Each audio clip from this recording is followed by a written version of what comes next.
Es coercitivo, pero funciona.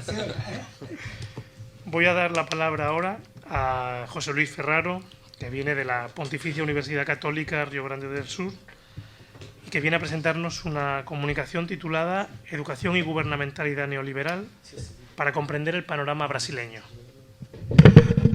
Gracias.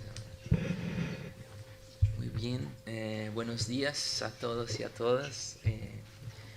En primer lugar, me gustaría saludar la organización del workshop, a los colegas que componen la mesa y a todos y todas presentes. De antemano quiero expresar mi solidaridad con las víctimas de la catástrofe, no sé si saben, pero que está ocurriendo en el sur de Brasil. Más precisamente donde vivo yo, en Río Grande do Sul, donde mi ciudad se vio afectada por una inundación de grandes proporciones debido al negacionismo climático y las políticas neoliberales.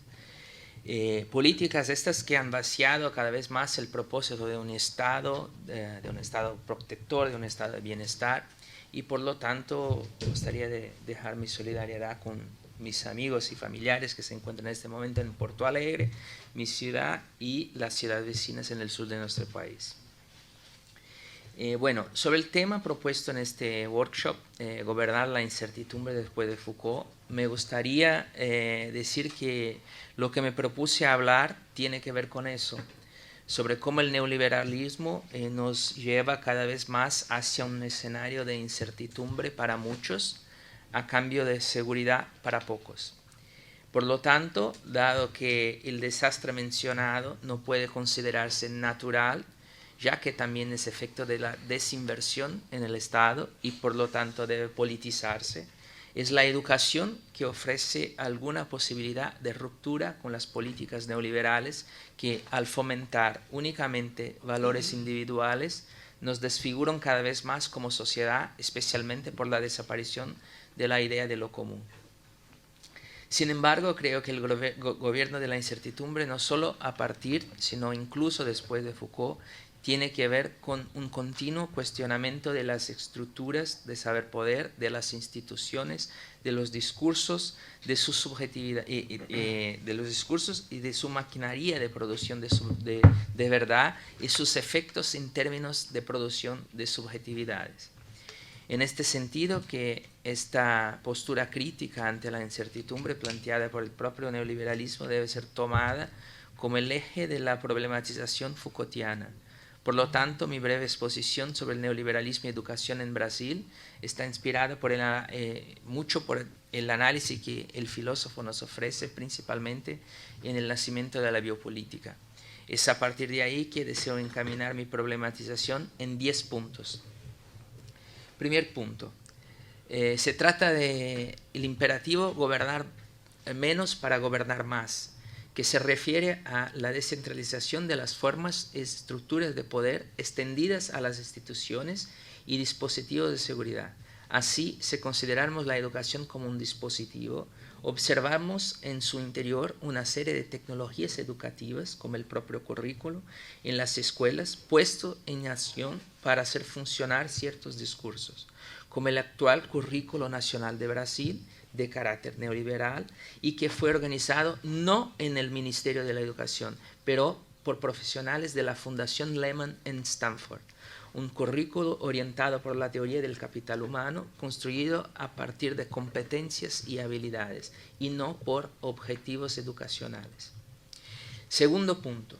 Las escuelas y las universidades se han convertido en agencias autorreguladas de propagación e inculcación de la racionalidad neoliberal a través del uso de metodologías empresariales que se consideran, no sé por qué, pero ideales para resolver los problemas de naturaleza pedagógica. Estas metodologías, con toda su pirotecnia, corroboran la producción del homo económicos, el emprendedor de sí mismo. Tercer punto.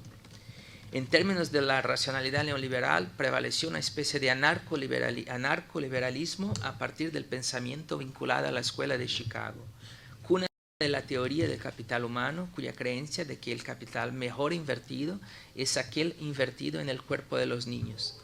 Fue el neoliberalismo estadounidense el que instauró la racionalidad de mercado sin ningún tipo de carácter social, como había un poquito en el ordoliberalismo, que se extendió a diferentes ámbitos, el estadounidense, de la vida humana, social, política, cultural, religiosa, entre otros, modelando a los sujetos utilizando la educación, el currículo, la organización curricular, para hacerlo. Un cuarto punto. Existe una perpetuación de currículos cada vez más flexibilizados que exaltan valores como el individualismo y una autonomía sin límites. Es desde aquí que emerge la refutación de cualquier intervención estatal colectiva sobre supuestos derechos individuales, lo que en términos de tecnologías de gobierno permitió debilitar una razón de Estado en detrimento del fortalecimiento del laissez-faire. Es este tipo de rasgo anarcoliberal el que cada vez más intenta desvincular la educación del Estado, la educación como un derecho, y la asocia con otras instituciones como organizaciones no gubernamentales, muchas comprometidas con las grandes corporaciones y que tienen hablado en nombre de la educación. Un quinto punto. La competición sin límites que justificaría para los neoliberales la no intervención estatal se encuentra en la lógica de la competición evidenciada en el seno de las ahora dichas competencias pedagógicas.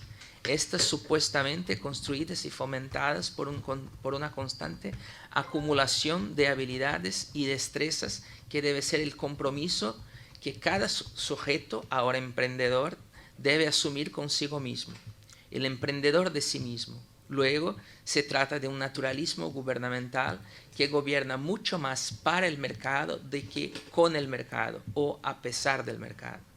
Y esto incluye las escuelas, la forma en que han sido capturadas por el neoliberalismo y las formas en que han invertido en la producción de subjetividades neoliberales que creen que el poder estatal debe ser regulado por el poder económico y no al revés. Un sexto punto. Estas subjetividades neoliberales, homoeconómicos, pasan a creer que todo es un servicio y que nada es un derecho. Que si hay supuestamente un derecho es porque alguien paga por él. Es aquí donde recordamos el cuestionamiento de Foucault en relación al concepto de libertad en el seno del neoliberalismo. ¿De qué se trata la libertad? ¿De defender el derecho de los ciudadanos o de su independencia? A su vez, un concepto raro de independencia porque es un concepto que tiene que ver tan solo con la posibilidad de ser o no un consumidor de servicios. La creencia de que la educación es un servicio y no un derecho hace que los neoliberales ataquen continuamente la educación pública, gratuita y de calidad, no solo en Brasil, pero también en toda América Latina. Y con Milei en Argentina es esto que está pasando en este momento. Un séptimo punto. El homo económicos, empresario de sí mismo, garantiza la continuidad de esta lógica competitiva emprendedora sin límites. Una lógica en la que también el trabajo se redefine astutamente. Deja de ser la fuerza laboral y se convierte en renta. Es en este momento que la competencia se convierte en capital, un capital humano, abrazado de manera irreflexiva por la propia pedagogía que incorporó no solo las competencias, sino la idea de desarrollo y no construcción de conocimiento, pero desarrollo de habilidades en las estructuras de los proyectos pedagógicos de las matrices curriculares. Un octavo punto. En el caso del currículo nacional de Brasil se observa cada vez más el aumento del abismo que ya existía entre los hijos de la clase trabajadora y los hijos de las élites. La flexibilización curricular propuesta hace obligatorias solo 3 asignaturas, solo 3 disciplinas: portugués, matemáticas y una muy rara inventada llamada proyecto de vida. Proyecto de vida. También sugiere la organización de trayectorias formativas flexibles en que los estudiantes pueden optar lo que quieren seguir. La secundaria brasileña consta de 3.000 horas divididas en 3 años, de las cuales 1.800 horas están destinadas a las disciplinas, a las asignaturas, y 1.200 a estas trayectorias que el tema puede ser cualquier cosa no convencional que interese la escuela, o que la escuela disponga de profesores para cumplir estos temas. Por lo tanto, para el currículo neoliberal brasileño, el estudiante de las escuelas públicas, no de las privadas, debe saber solo leer, escribir, hacer cálculos y asistir a esta asignatura, el proyecto de vida, que trabaja una idea de autonomía de una perspectiva totalmente neoliberal, haciendo que los estudiantes crean que solo ellos son responsables por su futuro, su éxito o su fracaso, ignorando así muchos otros cruces sociopolíticos y sociales, sus relaciones con estas estructuras y también su inserción en la organización del Estado, que se queda ignorada, las cuestiones de género, de clase y de raza. Es en el proyecto de vida donde el neoliberalismo se propaga a partir de lo que se ha llamado de desarrollo de competencias socioemocionales, que tiene que ver con cumplir con los objetivos personales. Entonces trabaja perseverancia, control, pasión por los objetivos que uno tiene para su vida. También se trabaja con la idea de imponer un control emocional, la autoestima, el respeto, atención,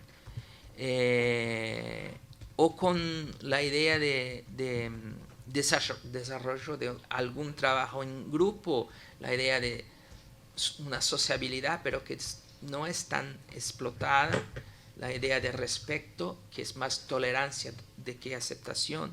Bueno, esto es muy, muy raro.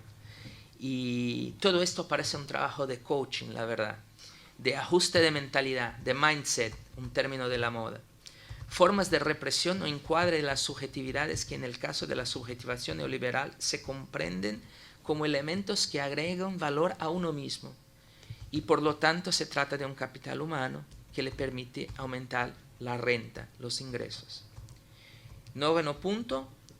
Con respecto a la organización de las trayectorias formativas, se tratan de trayectorias genéricas organizadas según los intereses o capacidades de la propia escuela. Tiene que ver con los profesores que dispone, porque en Brasil la escuela pública faltan muchos maestros de muchas disciplinas. Y bueno, a diferencia de las escuelas privadas, que continúan ofreciendo todas las asignaturas, portugués, inglés, matemáticas, literatura, todo lo que hay, física, química, biología y otras, y no solo las 3, y incluyen como profesoras de sus trayectorias formativas destacados profesionales vinculados a universidades o muy reconocidos en la localidad.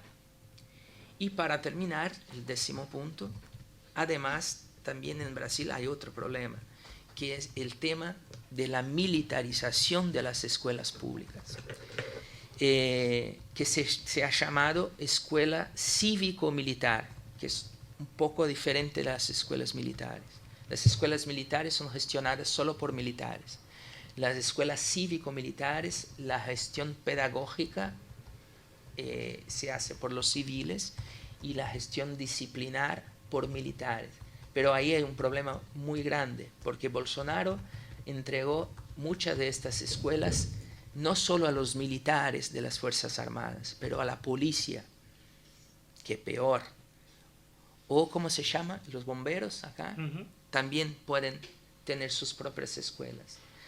Y bueno, se trata de un proyecto, en la verdad, de criminalización cada vez más temprana de los mismos cuerpos negros y otros no blancos que antes solo podían ser objeto del sistema punitivo después de alcanzar la mayoría penal. Ahora no.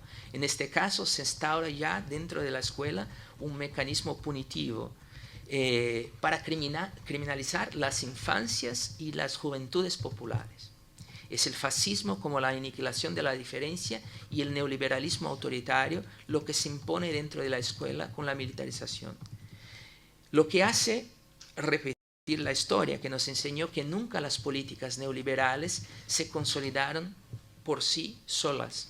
Siempre que hubo golpes militares en América Latina, por ejemplo, estos sirvieron para allanar el camino para políticas neoliberales, como admitió el propio Hayek de su preferencia a una dictadura liberal do que al socialismo.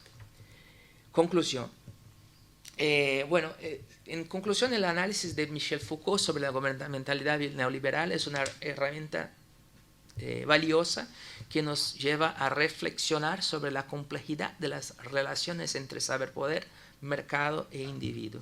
El neoliberalismo no solo reconfigura el papel del Estado en la economía, sino que también moldea, produce subjetividades, promoviendo una visión de mundo donde las competencias y la acumulación de capital se imponen sobre los intereses colectivos y la justicia social. La idea de una acumulación de competencias ad eternum ha producido una perspectiva de lifelong learning que muchos romantizan, pero muchas veces no es así. Es lo que, esta perspectiva de lifelong learning es lo que en educación se observa como producto también de la incertidumbre. Entonces, debo estar siempre desarrollándome. De la incertidumbre del mercado de trabajo en constante cambio en sus exigencias. En ese contexto, la educación se convierte en un campo de batalla, donde se reproducen y legitiman las desigualdades, contribuyendo a la perpetuación del status quo neoliberal. Para romper con esta lógica, se requiere un esfuerzo colectivo de resistencia y transformación que cuestione los discursos dominantes y busque construir nuevas formas de organización basadas en solidaridad, en lo común y en la justicia social. Muchas gracias.